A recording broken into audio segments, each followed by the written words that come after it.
Fala galera, tudo bem com vocês? Bom, finalmente um sorriso. A seleção brasileira venceu na última sexta-feira, 3-0 contra o Haiti. Continuo acompanhando a Copa, hoje é segunda-feira, daqui a pouco tem Argentina e Áustria, eu vou acompanhar aqui. Acho que hoje já consigo gravar alguns vídeos pra gente ter na semana, né, pra vocês aí, sobre algumas questões, tá? E tem Fórmula 1 também, né, esse final de semana, e aí eu também preciso gravar o vídeo falando sobre Lewis Hamilton no GP da Espanha, que é atemporal, e também já prevê o GP da Áustria, que teremos nesse fim de semana. Mas o papo agora é seleção brasileira. A seleção brasileira venceu o Haiti por 3-0, gols de Matheus Cunha e Vinícius Júnior. Para mim, o Vinícius Júnior, o destaque da partida, de novo, é o jogador que vem decidindo para o Brasil. Matheus Cunha entrou no lugar de Igor Thiago, a gente falou bastante sobre aquele empate com o Marrocos, em relação ao que deveria ser feito ou não pelo Carlo Ancelotti, e o Matheus Cunha entrou no lugar do Igor Thiago, que nem sequer chegou a entrar durante a partida contra o Haiti, né? Entrou o Danilo, entrou o Ryan, entrou o Endrick, finalmente o Endrick entrou, o Martinelli e também o volante Ederson, o Carleto, fazendo ali as 5 substituições. Bom, vamos pontuar aqui em relação à seleção brasileira, que esse vídeo precisa sair hoje. A seleção brasileira já joga na quarta contra a Escócia às 19 horas para decidir de fato o seu futuro, se vai se classificar em primeiro. Primeiramente, sobre Brasil e Haiti, um jogo pragmático, no sentido que o Brasil precisava vencer, independente do placar.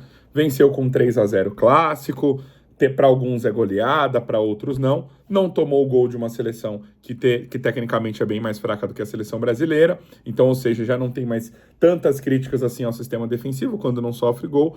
Mas foi uma partida pragmática, né? O Brasil, ele teve, sim, o domínio total do jogo, mas quando a gente olha as estatísticas, as finalizações, não foi um número de finalizações tão grande. Se a gente pegar as demais seleções que vêm vencendo, né, esses adversários tecnicamente mais fracos, tem um domínio de finalização maior. Eu acho que isso é um ponto importante para a gente já entender um pouco sobre esse sistema do Carlo Ancelotti. É importante que os jogadores arrisquem mais e finalizem mais, né? Algumas jogadas, por exemplo, o Vinícius Júnior poderia ter definido, ele ficou tentando procurar um companheiro, por mais que ele jogou muito bem, tá? Não tô querendo criticar aqui, mas ponderar. É importante a gente saber que dá para tirar algumas lições contra um empate, contra uma derrota e também com uma vitória, né? A não ser quando a atuação ela chega a ser perfeita naquela noite. Perfeito assim não existe, né? Mas para que algumas pessoas ali possam considerar a beira ali da perfeição.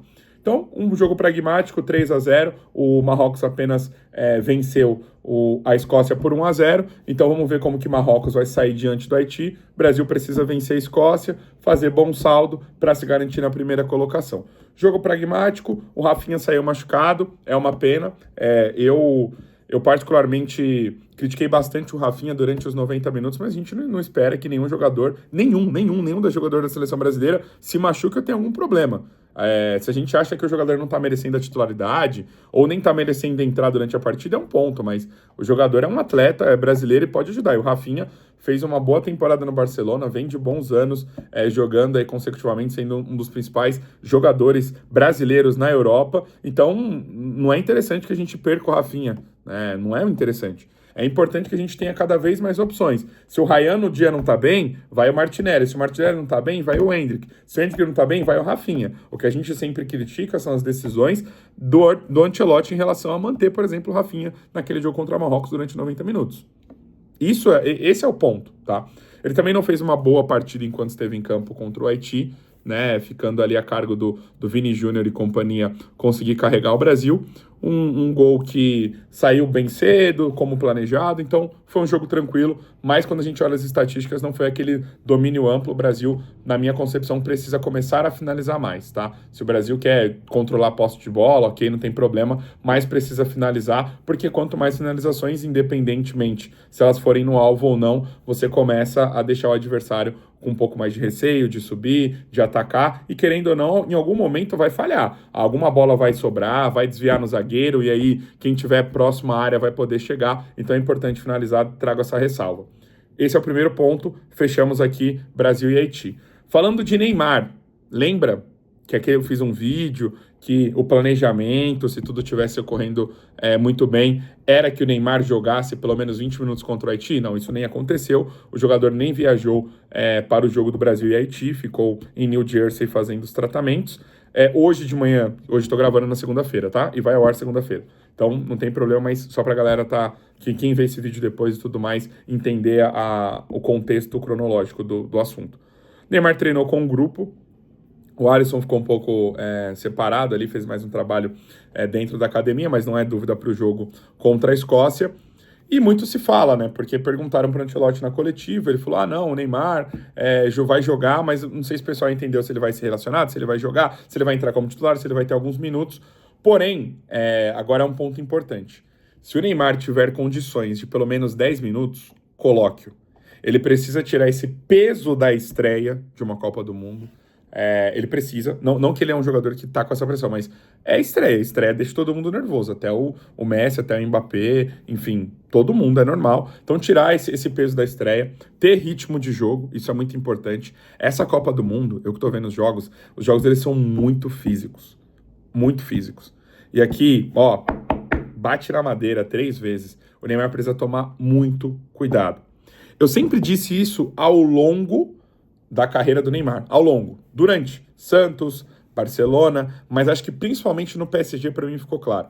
O Neymar é um jogador de drible, o Neymar é um jogador muito técnico, ele tem finalização, ele tem bom passe, tem visão de jogo, mas ele não pode fazer isso longe da área, porque longe da área é uma falta normal, a não ser que seja muito violenta para cartão vermelho, no máximo, se for uma jogada temerária, vai ser passível de cartão amarelo, mas não vai desfalcar alguém da outra seleção. Então eu sempre defendi, o Neymar precisa cada vez mais estar próximo ao gol. Isso ao longo da carreira. Eu acho que agora, que ele chega, voltando de uma contusão, né, no meio de uma Copa do Mundo, onde o jogo tá ali, ó, lá e cá, tá pegado, seleção, é zebra pra aqui, zebra colar, é vozinha, é bisneta, tudo isso, cara, é importante que o Neymar jogue muito próximo ao gol, que ele evite tomar decisões no qual ele possa se colocar em risco fisicamente, até ele ter essa curva e retornar para a aptidão física, porque ainda tem bastante jogo. São 3 jogos nessa fase inicial e mais 5 até uma eventual final.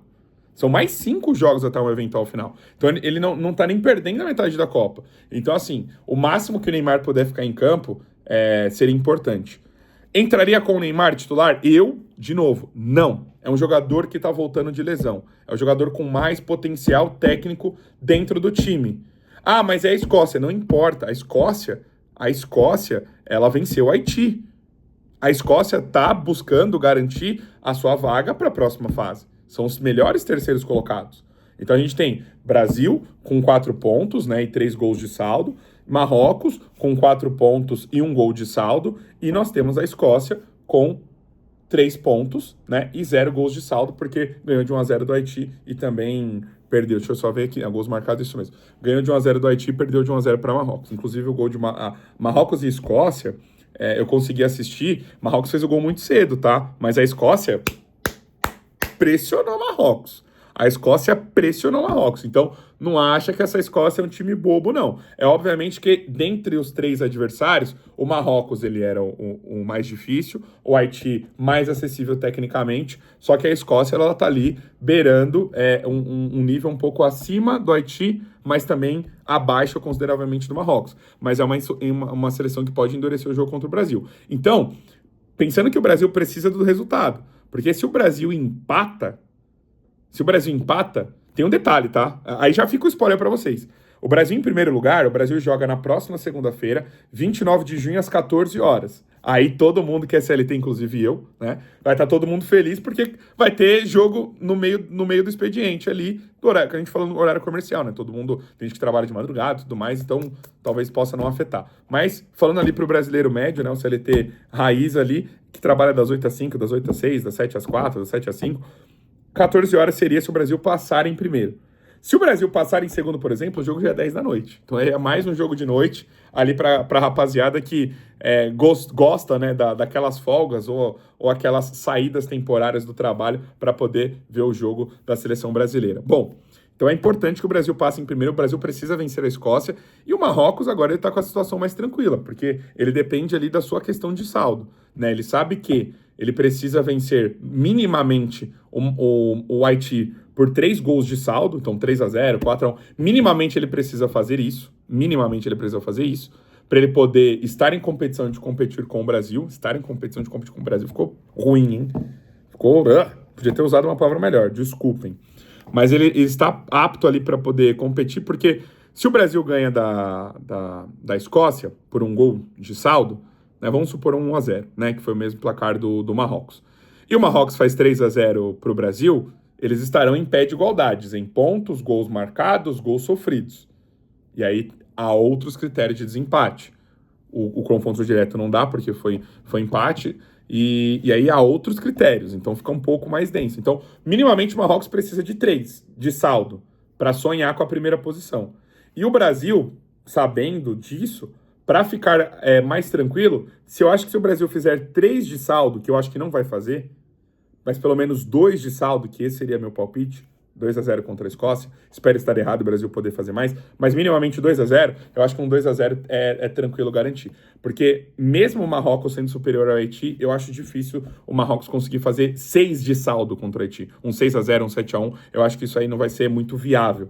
Até porque, como eu disse, é uma Copa do Mundo que está se mostrando ser muito física, de muita disputa. Perfeito? Falamos desse cenário do Brasil e Escócia, Neymar, eu não colocaria como titular, mesmo que ele estivesse apto a jogar 90 minutos, eu acho que é legal a gente colocar os jogadores que estão melhores fisicamente no primeiro tempo, tentar garantir o resultado, sair na frente, talvez um 2-0, e aí sim você pode colocar o Neymar, porque a Escócia não vai se render e não vai simplesmente aceitar perder, vai todo momento buscar o resultado de novo. Eu tô colocando uma situação hipotética, tá? Os escoceses que estiverem aqui assistindo o canal, não fiquem chateados achando que a Escócia não pode abrir o placar. Até pode, mas eu espero que não, e analisando, acredito que não, porque a Escócia se demonstrou muito bem contra o Marrocos buscando resultado, mas o Marrocos, de fato, ali no começo, inclusive, fez o gol bem cedo. Beleza? Fechamos Neymar, Brasil e Escócia a gente terá na próxima quarta-feira, não saberemos qual time o Ancelotti vai mandar a campo, dado que a seleção brasileira ela foi naquela linha nota 6,5 para 7, onde as críticas elas são mais objetivas e não generalizadas, acalmou um pouco a galera, foi um jogo numa sexta-feira, cada um pôde tomar sua gelada, quem gosta de tomar gelada, quem gosta, enfim, de tomar mais alguma coisa um pouquinho mais quente, conseguiu tomar, acho que aquietou, mas a Copa ainda não acabou. Por último, pra gente finalizar, porque é 13h58 aqui no meu reloginho, e o Messi vai jogar, e aí quando o Messi joga, cara, por mim podia ser 5-4 para a Áustria, 4 gols do Messi, tá? E a Argentina perder, isso é fato, tá? Mas eu gosto muito, sou muito fã do Messi. Mas bora lá. Pra gente falar, eu tô com... Deixa eu ver se a publicação tá até aberta aqui, acho que não, mas eu tava com uma publicação aqui aberta, na verdade tá no celular que eu tô gravando, das possibilidades que o Brasil tem, deixa eu só pegar aqui, das possibilidades que o Brasil tem de enfrentar na próxima fase, tá? Se eu não me engano é 34% o Japão e depois vem a Holanda ou o inverso. Mas fato é, a gente já imaginava, né, obviamente sabendo todas as regras e tudo mais, imaginando o Brasil ali em questão de ser primeiro, na verdade já tiraram aqui, a Globo já tirou a matéria que ela tinha, mas enfim, tem uma matéria falando sobre as probabilidades do Brasil enfrentar Japão e Holanda, né, deixa eu só, o que eu gosto, né, probabilidade de chuva não, probabilidade Brasil e Holanda. Peraí. Cadê aqui, ó? Aqui, ó. Boa. Brasil e Holanda têm quase 35% de chances de se enfrentarem na segunda fase, né? Então tem Japão e Suécia também ali dentro do grupo. O Brasil se classificando em primeiro, né? Mas isso foi uma análise, um levantamento que eu vou dar os créditos. Bruno Imaizumi projetou o possível adversário da competição. A Holanda está com 34%. O que acontece? Japão e Holanda empataram, mesmo cenário de Brasil e Marrocos, beleza? Esse é o mesmo cenário, Brasil e Holanda empataram. A Suécia ganhou da Tunísia, fez uma goleada e assim como a Escócia provavelmente será uma das melhores terceiras colocadas, né? A gente tem que dar uma olhada porque o grupo, por exemplo, do Egito, o Egito conseguiu dar aquele salto, fazer 4 pontos, mas em determinado momento ontem contra o empate na Nova Zelândia, estava todo mundo empatado ali, era o grupo de que ninguém queria ganhar, e ali a gente podia ter um terceiro lugar ali com uma pontuação boa. Mas, né, olhando aqui as chances da segunda fase, seria a Holanda 34%. Eu acredito que a Holanda vá passar em primeiro, tá? Por quê? Porque a Holanda pegou a seleção sueca e fez 5-1.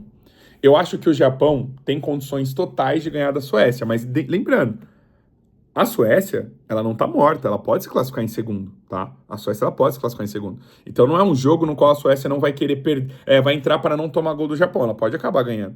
Então eu acho que a Holanda se tiver o mesmo ímpeto, né? Obviamente a Tunísia vai jogar bem mais fechado, embora tá eliminada também, então não sei também o quão é importante jogar tão fechado assim, às vezes mais pela honra de não tomar uma goleada vexatória e tudo mais.